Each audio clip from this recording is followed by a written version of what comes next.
Assalamualaikum warahmatullahi wabarakatuh. Saya Hersu Beno Arif dari Forum News Network.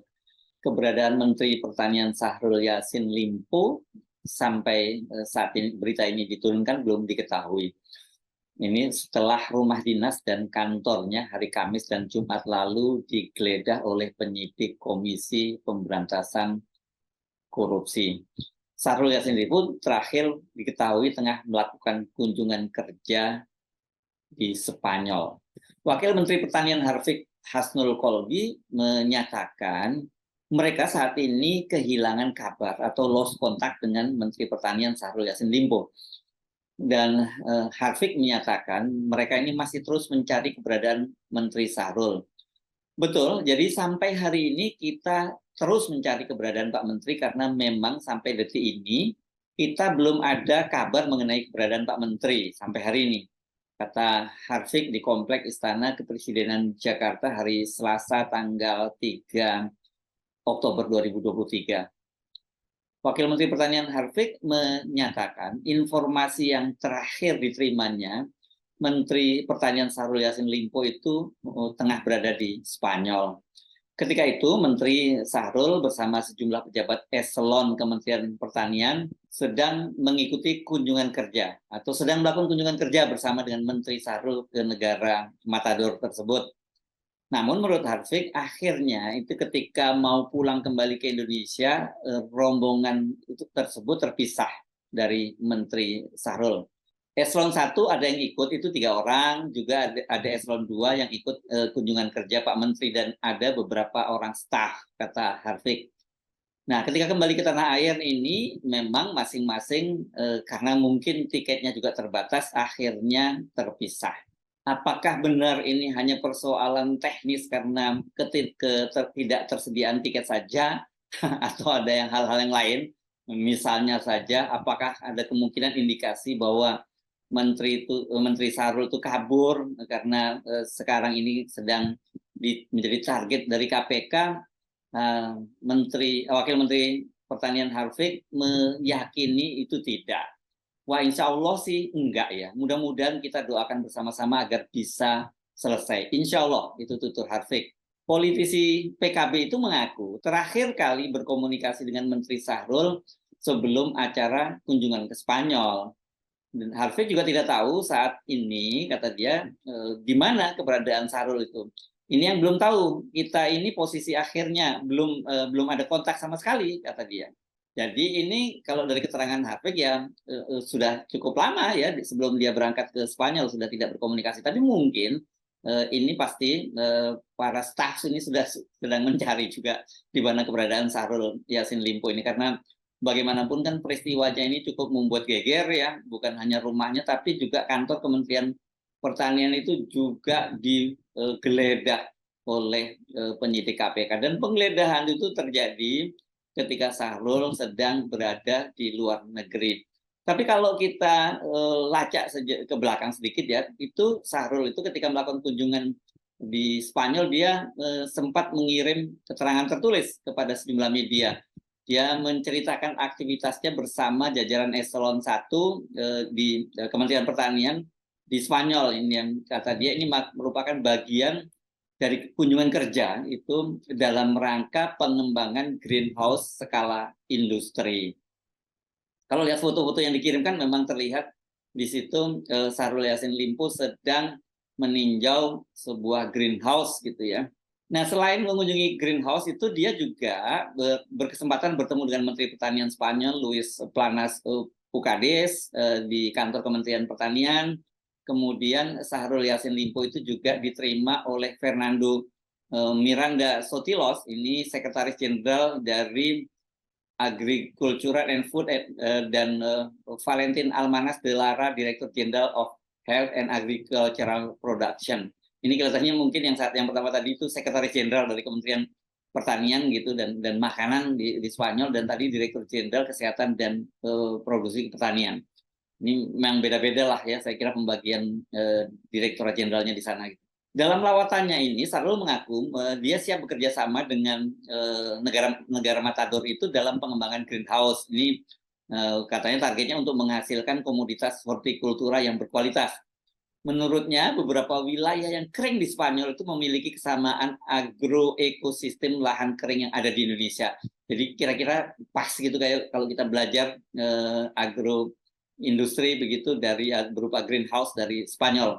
Saya harap dalam waktu dekat kita dapat menandatangani nota kesepahaman kerjasama. Saya juga mengundang Pak Menteri Pertanian Spanyol untuk hadir di Indonesia sekaligus berkunjung ke Bali sebagai salah satu destinasi wisata terbaik di dunia. Itu keterangan dari Sarul ya. Tetapi kalau sudah sekarang ini seperti ini dia kemungkinan jadi tersangka dan sangat mungkin dia di reshuffle ya kelihatannya undangan itu tidak akan terwujud ya. Kalau toh katakanlah Menteri Pertanian Spanyol itu tetap berkunjung ke Indonesia, mungkin menterinya bukan Sarul lagi ya. Itu kemungkinan loh ya. Nah, bagaimana nasib Sarul selanjutnya? Sejauh ini Komisi Pemberantasan Korupsi (KPK) itu belum secara tegas menyatakan bahwa Sarul itu sebagai tersangka. Walau kalau kita baca di media itu ketika dilakukan penggeledahan itu sudah disebutkan bahwa dia ini telah ditetapkan sebagai tersangka. Namun belakangan hal itu dibantah oleh juru bicara KPK Ali Fikri. Kita ingat juga ya pada waktu pertama kali diperiksa pada tanggal 19 Juni lalu, jadi 4 bulan yang lalu juga, sebenarnya disebutkan bahwa Syahrul Yassin Limpo itu sudah jadi tersangka, tapi waktu itu kemudian dibantah juga dan seperti kita ketahui kemudian kasusnya itu terkesan seolah-olah mandek sampai selama 4 bulan terakhir ini dan tiba-tiba saja kemudian ketika Syahrul Yassin Limpo sedang berada di luar negeri, dilakukan penggeledahan. Walau dinyatakan belum jadi tersangka, namun melihat langkah KPK, tampaknya soal penetapan Syahrul Yassin Limpo sebagai tersangka ini ya hanya masalah waktu saja. Kamis sore sampai Jumat siang pekan lalu itu penyidik KPK melakukan penggeledahan di rumah dinas Syahrul Yassin Limpo itu selama 20 jam. Ini salah satu penggeledahan yang terpanjang dan kemudian diikuti dengan penggeledahan di kantor Kementerian Pertanian di kawasan Ragunan, Jakarta Selatan. Dari rumah Syahrul di kawasan Komplek Perumahan Pejabat Tinggi di Jalan Widya Chandra, Kebayoran Baru, Jakarta Selatan, penyidik KPK itu membawa dokumen yang sangat banyak itu, bahkan media menyebutnya sampai sebanyak 7 mobil. Penyidik KPK juga menyita uang miliaran dalam bentuk mata uang rupiah dan dolar. Belum dijelaskan berapa besarnya nilai uang yang disita, tetapi dari pemantauan wartawan itu terlihat bahwa penyidik KPK itu sampai membawa alat atau mesin hitung uang. Ini saking banyaknya duit yang ada di situ kelihatannya ya. Selain itu yang juga bikin kaget itu penyidik KPK juga menyita 12 senjata api dan kemudian bagaimana kelanjutannya ini kita tidak dapat menjelaskan karena menurut KPK, menurut Ali Fikri itu mereka telah menyerahkan penyidikannya kepada Polda Metro Jaya. Jadi kelihatannya mungkin kalau senjata api ini urusannya urusan polisi, sementara Komisi Pemberantasan Korupsi sesuai namanya itu fokus pada kasus tindak pidana korupsinya. Dari kantor Kementerian Pertanian, penyidik KPK juga menyita sejumlah dokumen. Namun di kantor Kementerian Pertanian, penyidik KPK menemukan dokumen yang sudah dirobek dan coba dimusnahkan. Jadi ini kemungkinan atau diduga ini adalah upaya untuk menghilangkan barang bukti. Lantas Anda pasti bertanya-tanya, apa sih sebenarnya kasus yang menjerat Syahrul Yassin Limpo ini, dan disebutkan juga sebenarnya ada beberapa pejabat di lingkungan Kementerian Pertanian ya, jadi bukan hanya Syahrul Yassin Limpo sendiri. Nah, kalau dari penjelasan dari juru bicara KPK Ali Fikri, itu ada 3 pasal dalam kasus dugaan korupsi di Kementerian Pertanian, yakni pemerasan dalam jabatan. Nah, ini kelihatannya mungkin soal apa, jual beli jabatan gitu ya, kemudian gratifikasi dan hingga tindak pidana pencucian uang. Waduh, banyak juga kasusnya nih ya. Jadi menurut Ali Fikri, pasal-pasal atau 3 kasus tadi itu ditetapkan oleh penyidik itu atas pengembangan kasus yang melibatkan Menteri Pertanian Syahrul Yassin Limpo. Informasi terakhir dari tim penyidik sudah ditetapkan pasal-pasal lain, yaitu pasal dugaan gratifikasi dan tindak pidana pencucian uang dan pemerasan dalam jabatan. Jadi tadinya rupanya pokoknya ada dugaan korupsi saja dan kemudian berkembang menjadi ada gratifikasi, itu soal jual beli jabatan dan juga tindak pidana pencucian uang. Tapi disebutnya bukan suap ya kalau dalam soal jabatan ini tadi, adalah pemerasan dalam jabatan.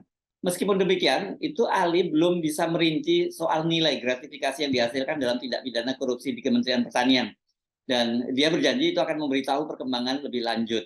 Nanti, ini maksudnya nilai gratifikasinya kami update ya, mengenai secara teknis lebih lanjut perkara dan sebagainya nanti sambil berjalan. Karena ini kan masih berproses. Begitu ya, kata Ali Fikri. Sebelumnya memang KPK ini hanya menggunakan pasal 12 huruf E Undang-Undang Pemberantasan Tindak Pidana Korupsi, Undang-Undang Tipikor terkait permintaan paksa atau pemerasan jabatan dalam kasus ini. Kalau dalam konstruksi bahasa hukumnya dengan maksud menguntungkan diri sendiri atau orang lain secara melawan hukum atau menyalahgunakan kekuasaan memaksa seseorang untuk memberikan sesuatu. Itu rumusan pasalnya seperti itu. Itu penjelasan dari Ali Fikri. Kalau melihat unsur-unsur pidananya, ancaman hukuman kepada Sahrul ini memang cukup berat ya. Walaupun di Indonesia kita tidak mengenal hukum yang bersifat akumulatif gitu yang dijadikan satu. Apakah dengan banyaknya pasal yang akan diterapkan itu dan juga berat hukuman yang mungkin akan diterima, dengan begitu Syahrul Yassin Limpo ini mencoba menghindari hukuman itu dan melarikan diri mumpung masih berada di luar negeri. Saya kira sebenarnya ini nggak biasa ya hal-hal semacam ini kalau untuk orang Indonesia ya, jarang sekali ada pejabat yang terlibat dalam kasus korupsi terus kemudian kabur. Biasanya yang kabur ke luar negeri ini ya para koruptor itu biasanya dari kalangan pengusaha ya, dari kalangan pengusaha ya.